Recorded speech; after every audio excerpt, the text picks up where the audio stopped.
Entre tanto, pendientes también estábamos que a eso de las mediodía, de las 12 de la mañana, hora central europea, saliera el último informe del Bundesbank, el mayor banco central de todos los que componen el Consejo de Gobierno del Banco Central Europeo, y ya tenemos el documento por parte del organismo germano en el que dicen que espera que la economía alemana se contraiga de nuevo, que se contraiga durante el tercer trimestre, el que vamos a acabar en apenas unos días, a finales del mes de septiembre. ¿Por qué? Sobre todo, dice, por la debilidad de la industria, por un debilitado consumo privado que sigue preocupando en la locomotora europea. Prácticamente preocupaciones que se pueden extraer y replicar en otros territorios europeos, como puede ser España, tras esa relectura del crecimiento y de la contabilidad nacional que hemos tenido. Informe del Bundesbank en el que dice, y a las claras, el Banco Central de aquel país le dice al gobierno de coalición de Olaf Scholz con liberales y verdes que la economía alemana necesita una reforma para poder seguir siendo esa locomotora de crecimiento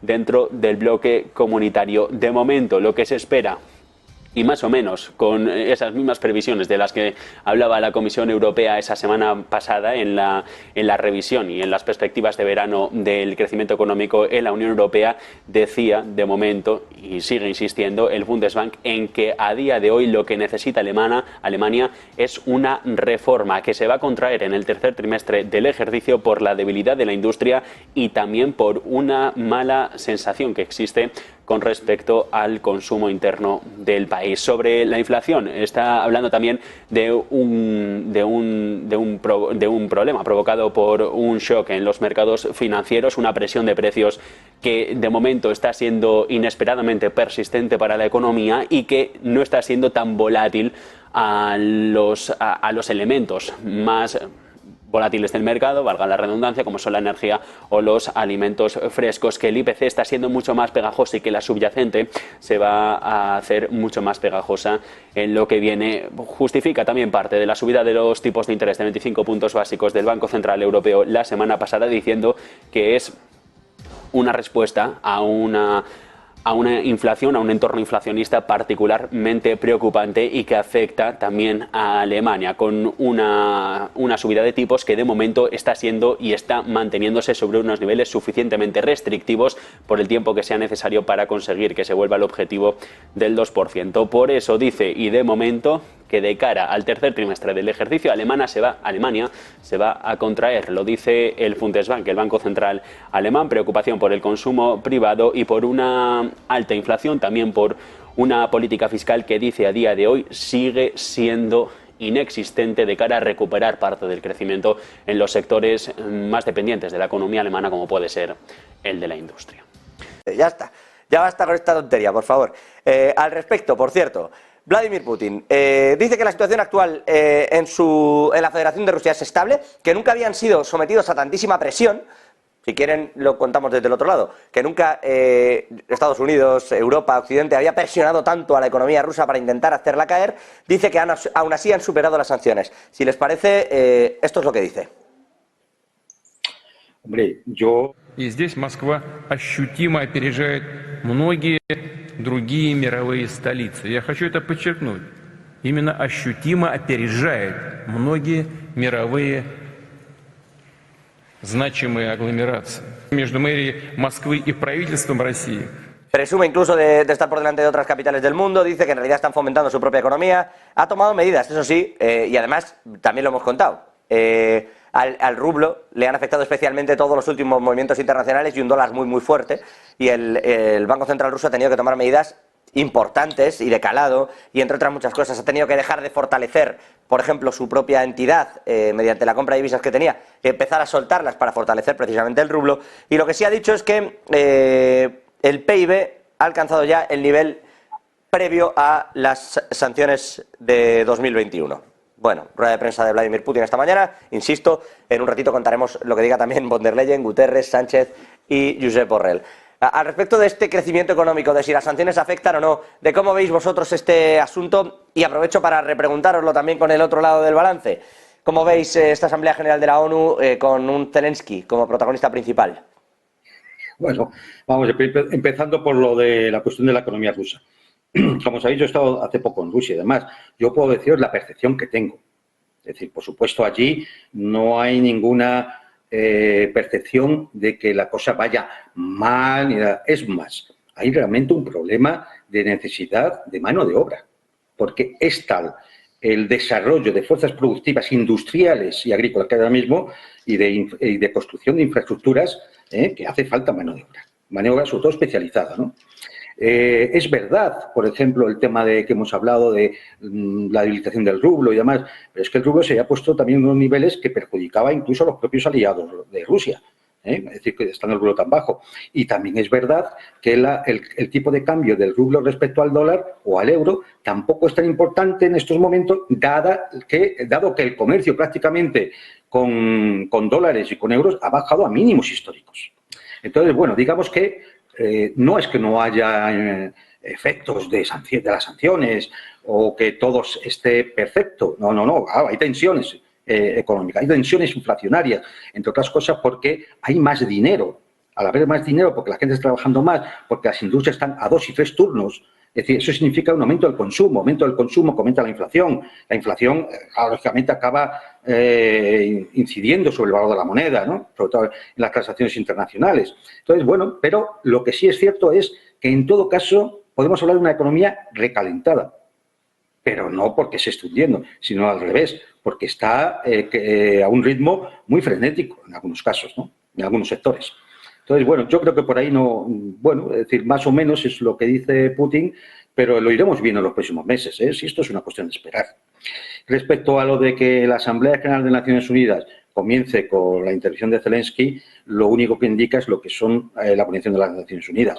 No la organización en sí, sino el entramado burocrático, empezando por el secretario general y acabando por el resto de organismos burocráticos metidos ahí, que nadie ha elegido y que se costean con el dinero de todas las aportaciones de todos los estados que sacan de nuestros impuestos, pues eso es Naciones Unidas, ¿no? Las Naciones Unidas, que hay temas internacionales de conflicto que se pudren desde hace décadas y es incapaz de hacer nada, pero le da la voz a un dictador instalado en Kiev por un golpe de Estado lanzado de los Estados Unidos y la Unión Europea. Bueno, pues esto nos indica lo que es todo ese entramado, ¿no?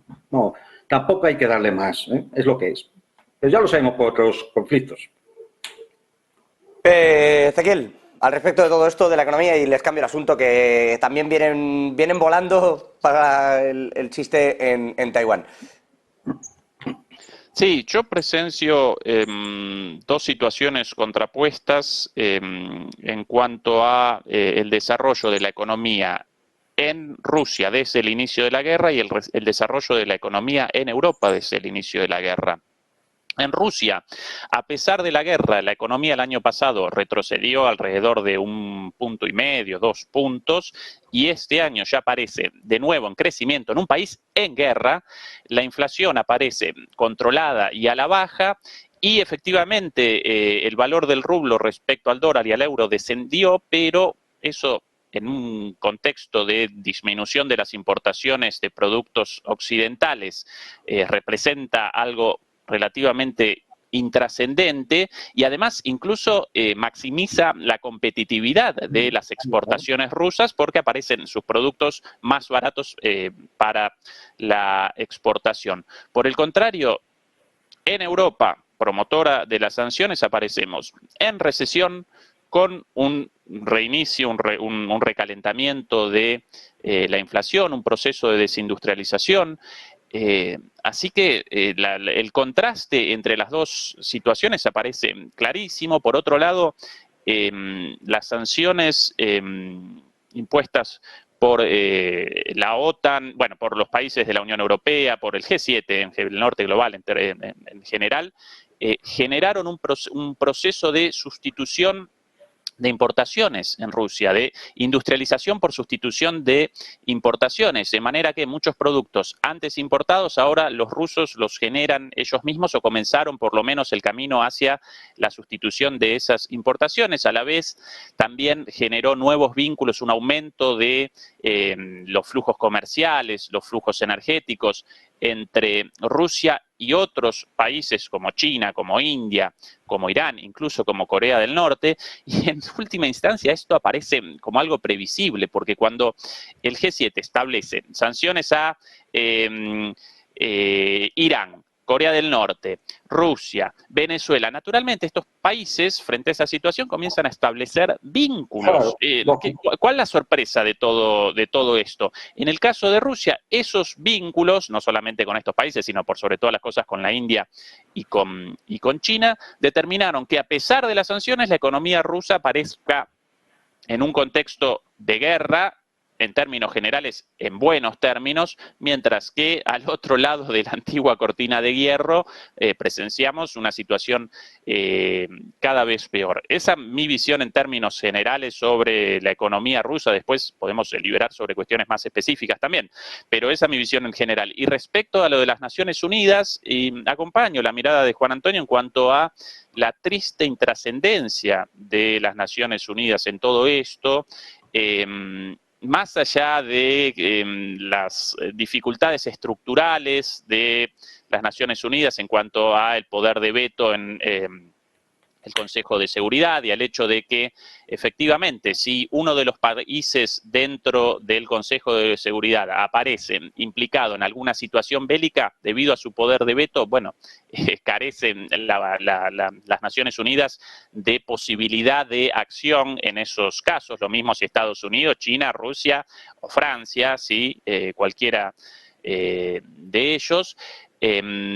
Pero aún así, en mi opinión, más allá de este corset estructural, de estos límites estructurales de las Naciones Unidas, a pesar de ello, en mi opinión, el secretario general de las Naciones Unidas podría generar mucho más, podría motorizar desde otro lugar otro tipo de acciones tendientes a el inicio de un proceso de diálogo, primero hacia un armisticio y tarde o temprano hacia un proceso de paz, pero aparece excesivamente cauto, moderado, excesivamente callado, por llamarlo de alguna manera, y convalida esto, convalida la utilización de las Naciones Unidas como una plataforma para la propaganda de cualquiera de las partes, ¿sí? En lugar de realizar una utilización de las Naciones Unidas de camino hacia la paz.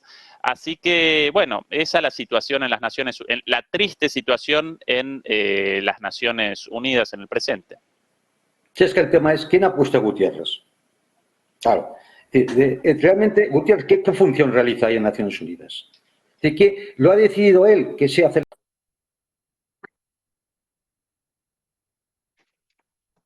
Buenas noches, amigues de Les Matristiques. Como íbamos diciendo ayer, frase proverbial,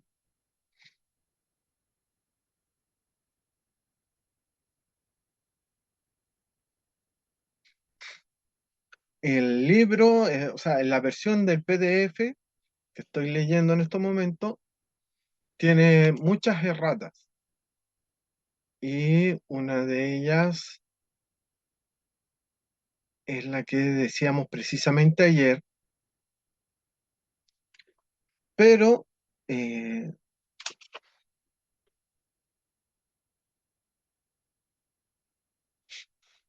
obligó a desenterrar el ejemplar del libro que tengo, y que gracias a Dios se lo había prestado un amigo que me lo salvó de ser robado por el lumpen proletariat de Valparaíso. Así que el pueblo le roba los libros al filósofo, se ha dicho de paso. Y voy a retomar la lectura antes de la errata, precisamente para dejar claro una relectura de la historia o la versión de la historia académica, pedagógica que nos han enseñado durante toda la modernidad acerca del Renacimiento, porque es el punto focal en el cual debemos concentrarnos.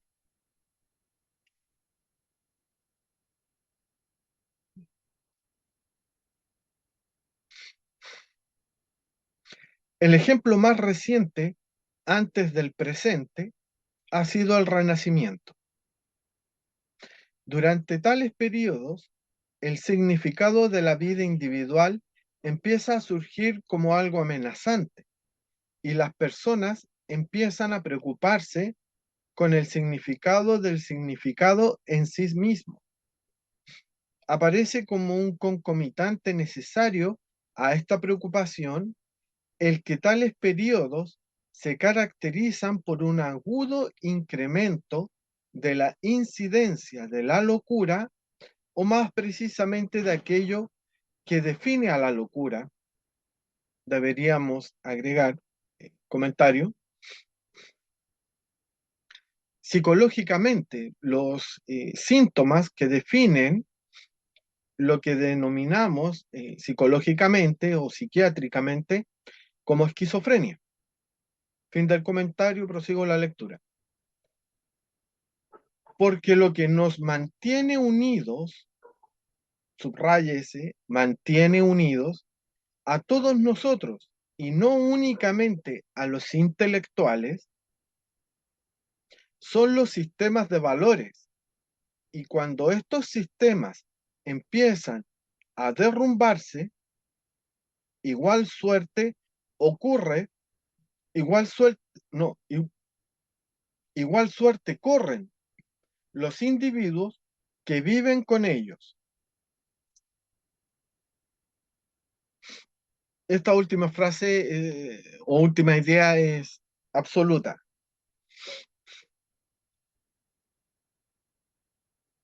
Como dije ayer, lo que llamamos sistemas de valores en estricto rigor son estructuras de creencias. Creemos que la justicia es buena y en tanto creemos que las instituciones sociales cumplen con ese valor, estamos tranquilos. Y esa tranquilidad nos permite convivir, es decir, estar juntos. ¿Qué pasa cuando comenzamos a percibir que las instituciones no son justas? Comienza a mermar la credibilidad pública de dichas instituciones. Y junto con caer la credibilidad, cae asimismo la confianza en poder vivir juntos, es decir, convivir.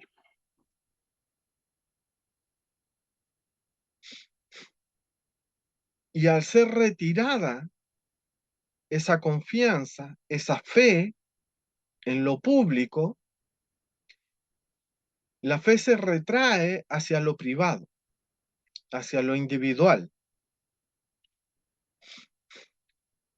Y nótese cómo la misma institución social llamada familia cae en crisis, en desprestigio y finalmente en la inexistencia. De la familia grande, numerosa, se cae a la familia nuclear, de padre, madre y uno o dos hijos. Luego se cae a la familia con un solo hijo y luego se destruye la familia, porque se transforma, entre comillas, en familia uniparental, generalmente matrifocal, es decir, donde está la madre soltera, separada o viuda. Ya no hay familia, pero hay sociedad, lo cual nos revela que precisamente la creencia ultraconservadora de que la familia es la base de la sociedad es absolutamente falsa. Es una falacia, por no decir mentira descarada en la cara de cada uno de nosotros. No es la familia el núcleo originario de la sociedad. Es la sociedad la que crea un concepto de familia para el momento epocal que se vive. De la familia como clan a la familia uniparental hay una decadencia social que está motivada por intereses tanto materiales como ideológicos.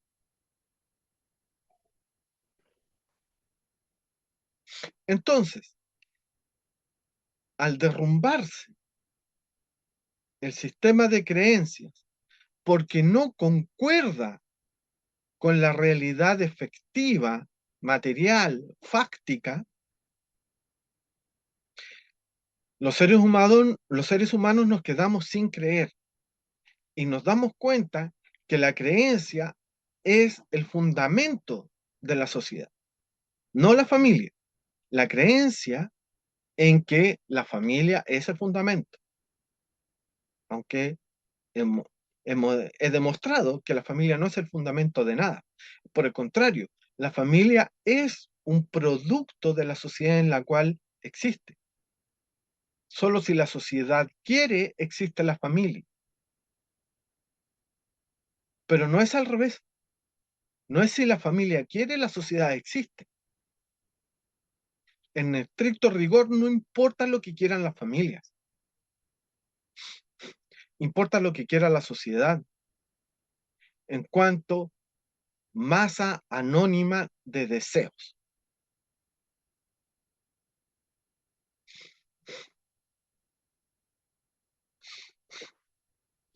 Entonces, cuando el ser humano se da cuenta que sus creencias no tienen nada que ver con la realidad, porque el mundo, como ya dijimos, esa construcción social no tiene nada que ver con lo que tú piensas, no es ni bueno, ni bonito, ni justo, ni verdadero, tal como decíamos ayer, es solo una, ¿cómo dijéramos? Es solo un castillo de naipes. Es una estructura de mentiras. Es un laberinto para que te pierdas. Entonces, precisamente cuando se rompe la creencia, es decir, la correlación entre el relato, como le dicen ahora, es decir, el sistema de creencias, con la realidad, la gente, la sociedad, el ser humano en general, pierde el piso, siente inseguridad, y eso es lo que llamamos crisis histórica.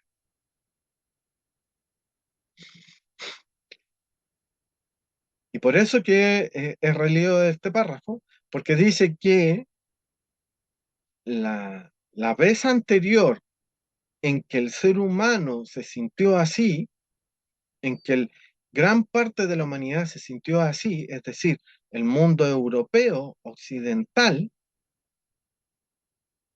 fue en el Renacimiento. Y ahora se va a explicar por qué. Y precisamente cuáles son los efectos de la pérdida, o mejor dicho, del darse cuenta que el esquema mental llamado sistema de valores, esa estructura de ideas que se creen, que son ciertas, se revela inútil porque no tiene asidero en la realidad. Fin del comentario, volvemos a la lectura. El último brote súbito de depresión y psicosis, o melancolía, como se llamaban a estos estados mentales en ese entonces, ocurrió en los siglos XVI y XVII, periodo en el cual se hizo muy difícil mantener la noción de salvación de la religión católica. Por algo viene todo el problema de los protestantes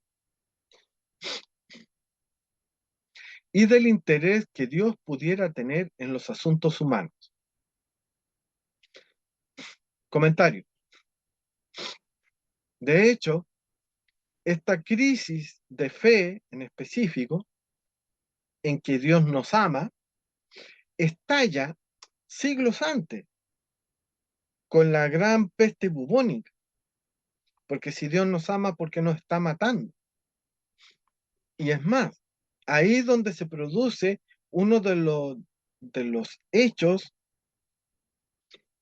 cardinales, puntos de inflexión entre la creencia en la religión como dadora de sentido y a la vez motor de la historia, por así decirlo, versus la ciencia,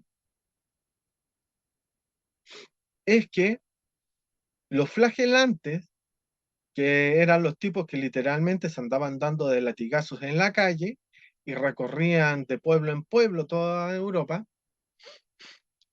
eran quienes iban propagando la peste, debido a que las pulgas que tienen la bacteria de la fiebre, de la peste bubónica, se alimenta de sangre.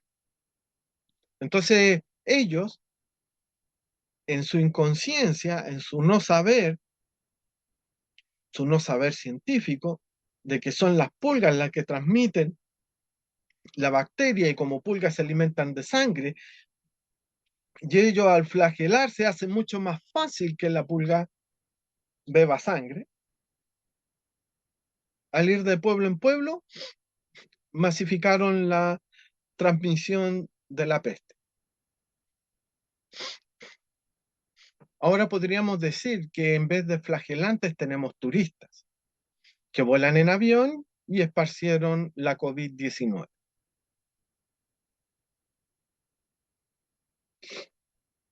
Pero el mundo no puede parar de girar por la economía, tal como venimos diciendo hace tiempo. Por lo tanto, una cuarentena estricta que impidiera los vuelos, sobre todo los vuelos transcontinentales, que fue la manera en que el virus saltó de Asia a América y a Europa, es imposible. Así que es muy probable que venga otra plaga, otra pandemia, porque es preferible que mueran algunos a que la economía pare. La economía se ha convertido en el dios Moloch que decía Fritz Lang en la película Metrópolis en 1927, al cual es necesario sacrificarle la vida de mucha gente todos los días para que siga funcionando. La idea del dios Moloch es una de las primeras fake news de la historia, porque es precisamente la que inventaron los romanos en contra de los cartagineses durante las guerras púnicas, precisamente para presentar como verdaderos demonios a los cartagineses ante la opinión pública romana. Porque se decía que a este dios Moloch se le sacrificaban bebés, lo cual es un invento, porque era un ritual simbólico, no material. Pero para eso habría que entrar en historia de las religiones comparadas y eso da para mucho. Fin del comentario. La situación finalmente se estabilizó merced a la emergencia, es decir, al surgimiento de un nuevo marco referencial mental, que fue el capitalismo, y la nueva definición de la realidad basada en la modalidad científica de experimentación, cuantificación y destreza técnica. El problema es que en la actualidad toda esta constelación de factores la manipulación tecnológica del ambiente, la acumulación de capital basada en ella, nociones de la salvación secular que se nutrían mutuamente, aparentemente ya ha extinguido sus posibilidades. En particular, el paradigma científico moderno ha llegado a ser tan difícil de mantener a fines del siglo XX como lo fue sostener el paradigma religioso, escolástico, por así decirlo, en el siglo XVII. El colapso del capitalismo, la disfunción generalizada de las instituciones, la repulsión que produce la expoliación ecológica, todas las mujeres que defienden a los animalitos, la naturaleza, están en contra del derrame del petróleo y ahora último del cambio climático.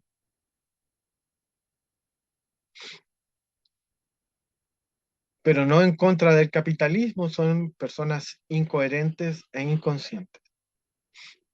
Prosigo. La incapacidad creciente de la visión científica del mundo para explicar cosas que realmente importan, abro paréntesis, hasta la llegada de la biología sistémica de Varela y Maturana, cierre de paréntesis, porque este libro está hecho antes de que se popularizara. La pérdida de interés en el trabajo. ¿A quién no le ha pasado que ir al trabajo le aburre, no le gusta y si pudiera no iría? Y el alza estadística de la depresión, la angustia y la psicosis son todas cosas partes de un mismo todo. No son cosas que vayan por separado. Son ramas que parten del mismo tronco, llamado edad moderna. Prosigo la lectura. Como en el siglo XVII, nuevamente nos vemos desestabilizados, lanzados a la deriva. Consérvese este concepto, deriva, como un barco a la deriva. Prosigo lectura. Como escribiera Dante en la Divina Comedia, hemos despertado para encontrarnos sumidos en la oscuridad del bosque. Me recordó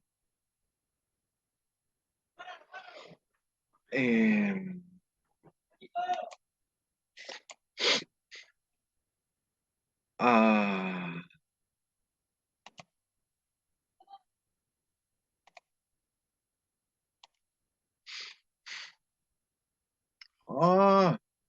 al poeta alemán Wolfgang Goethe. Dicen que cuando estaba agónico, a punto de fallecer, sus últimas palabras fueron Licht, Licht, Licht. Luz, luz, luz. Quiero luz.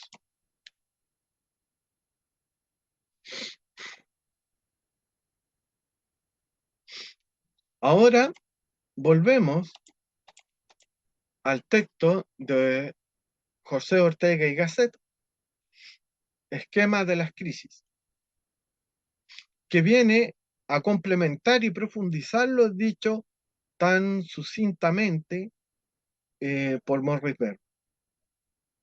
Recordemos que este texto es de 1932 y el texto de Berman es del 81. En ninguna parte de las citas de Berman aparece mencionado Ortega y Gasset. Por lo tanto, es un autor que Berman no leyó, lo cual eleva el grado de profetismo del autor español y a la vez la idea también antigua de que las grandes mentes piensan lo mismo. Como todas las cimas las más altas cimas del mundo tienen nieve, todas las cimas de la mente humana han pensado lo mismo, porque están en la máxima altura, tienen eso en común. Y desde la altura se pueden ver cosas que desde la llanura no. Y ellos están viendo lo mismo, solo que con 50 años de diferencia. Nótese eso.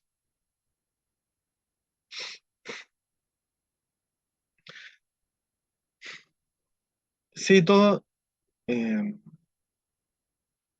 esquema de las crisis.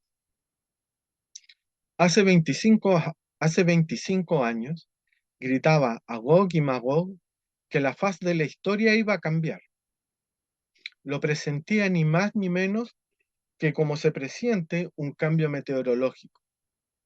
Y esta anticipación no era solo genérica o vaga, sino que se precisaba en la expectación concreta de ciertas ideas y estimaciones. En 1911 di una conferencia en el Ateneo de Madrid sobre el pensamiento matemático.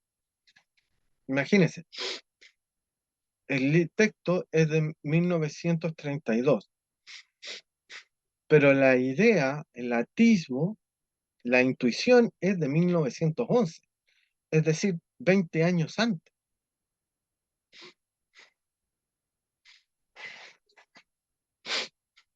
Por lo cual podríamos decir perfectamente que la diferencia ya no es 50 años entre Ortega y Berman, sino de 70.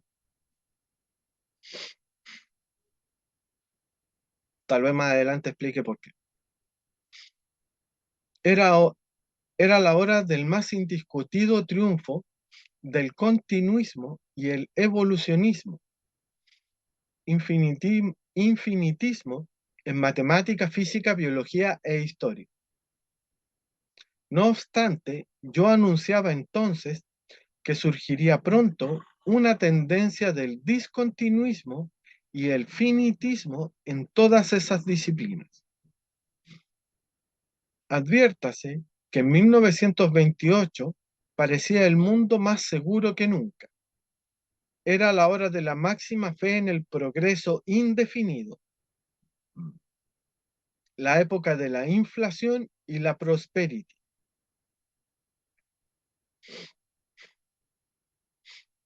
Pero ya había grandes cambios en la superficie de la vida, pero se creía que la mutación y la crisis se reduciría a lo ya manifiesto, a lo ya visto.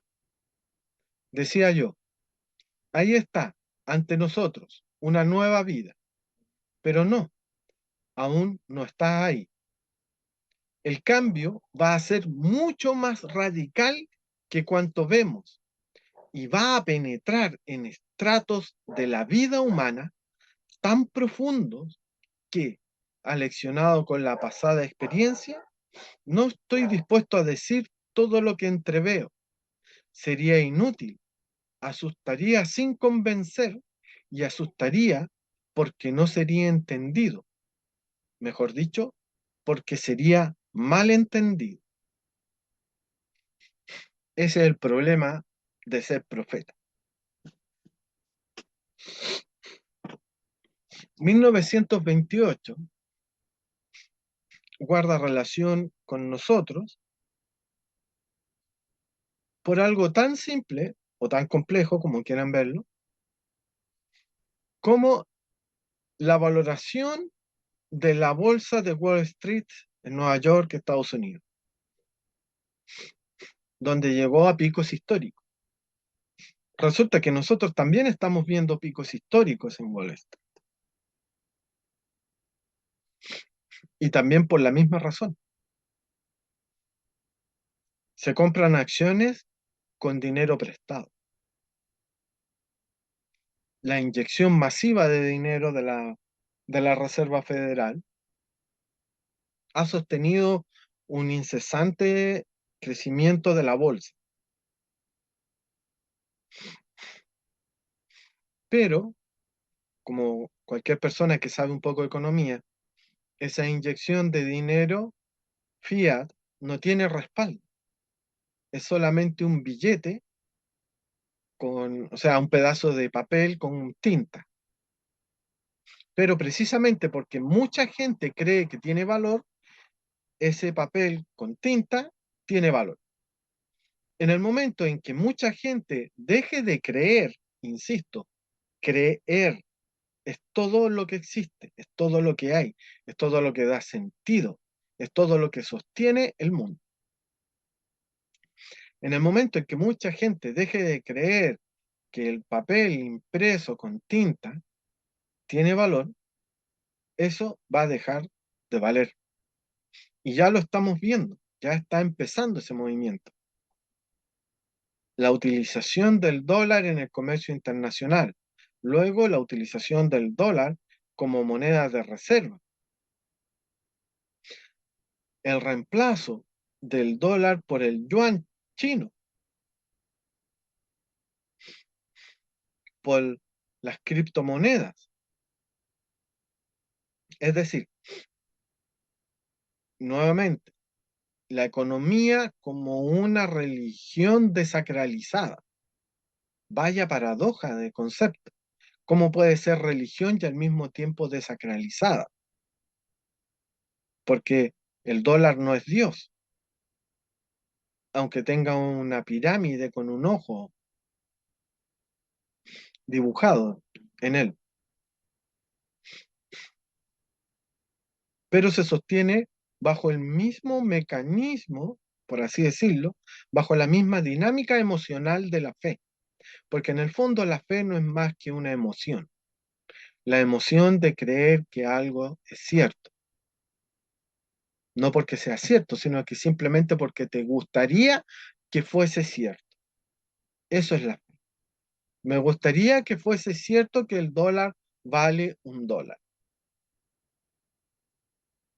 Pero en realidad no. Ojo, el yuan también es objeto de fe, aunque los chinos sean ateos. Y esa es la mayor contradicción del periodo que vivimos. Comentario, que ya está acá. Comentario que escribí hace varios meses. La economía de Estados Unidos está en índices de apalancamiento, es decir, de préstamos, 3 veces peores que en 1928. USA tiene una deuda del 129% de su Producto Interno Bruto, es decir, debe más de lo que produce. Lo único que ha hecho es imprimir dólares como la republiqueta bananera que es. Pronto su derrumbe será catastrófico y arrastrará a todo el mundo. El acoso a China es tan solo el adoctrinamiento mundial con tal de reinstalar la idea del enemigo de la humanidad, tal como se hizo con nazis y japoneses tras el bombardeo a Pearl Harbor. Repetir la fórmula de una guerra mundial para salvar su economía no resultará una segunda vez. Fin del comentario. Prosigo la lectura del libro de Ortega y Gasset.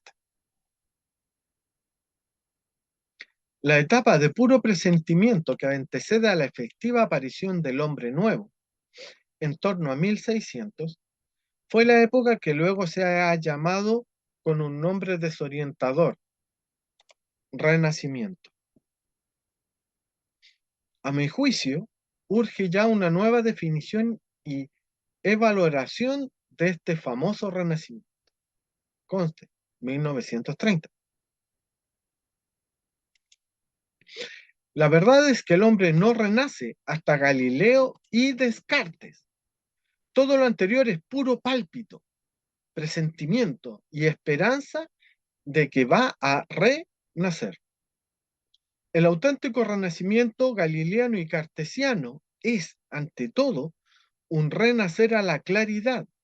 Ideas claras y distintas es el criterio de verdad de Descartes. Y es forzoso decir que el tiempo oficialmente llamado Renacimiento fue una hora de formidable confusionismo, como son todas las de Pálpito, por ejemplo, la nuestra. Fin de cita, comentario. Confusionismo, precisamente, que parte en la religión por el movimiento protestante. Es cosa de ver cómo aparece Lutero, Calvino y tantos otros sosteniendo cada idea más atrevida, por así decirlo, que la anterior. Hasta la predestinación del calvinismo, o sea, ¿dónde quedó el libre albedrío? ¿De qué estamos hablando? ¿Hacia dónde vamos? Por eso, el formidable confusionismo, en donde se sostienen las ideas contradictorias. No hay una sola idea, no hay una sola creencia que guíe a toda la humanidad. De ahí que estemos viviendo el segundo renacimiento. Fin del comentario. Prosigo la lectura. La confusión va anexa a toda época de crisis, porque eso que se llama crisis no es sino el tránsito que el hombre hace de vivir prendido a unas cosas y apoyado en ellas a vivir prendido y apoyado en otras. El tránsito consiste en dos rudas operaciones. Una, desprenderse de aquella ubre que amamantaba nuestra vida. No se olvide que nuestra vida vive siempre de una interpretación del universo. Y otra, disponer su mente para agarrarse a la nueva ubre. Esto es, irse habituando a otra perspectiva vital, a ver otras cosas, a atenerse a ellas. Estas dos rudas faenas, cumplen las generaciones europeas de 1350 a 1550. Son 2 siglos en que parece vivir el hombre europeo en pura pérdida. Claro es que no hay tal, no se llega a nada firme y positivo, pero durante ellos se van polarizando de nuevo modo los cimientos subterráneos de la mente occidental que van a hacer posible la nueva construcción.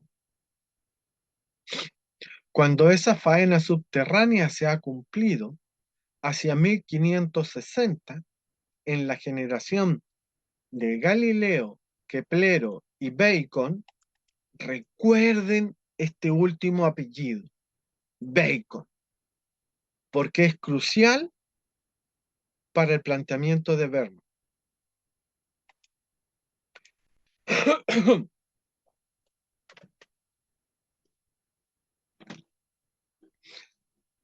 Cuando esa faena subterránea se ha cumplido hacia 1560, en la generación de Galileo, Keplero y Bacon, la historia toma decidida una recta, avanza día por día, sin pérdida, y hacia 1650, cuando muere Descartes, puede decirse que ya está hecha la nueva casa, el nuevo edificio de cultura según el nuevo modo. Esta conciencia de ser un nuevo modo frente a otro vetusto y tradicional es la que se expresó con la palabra moderno.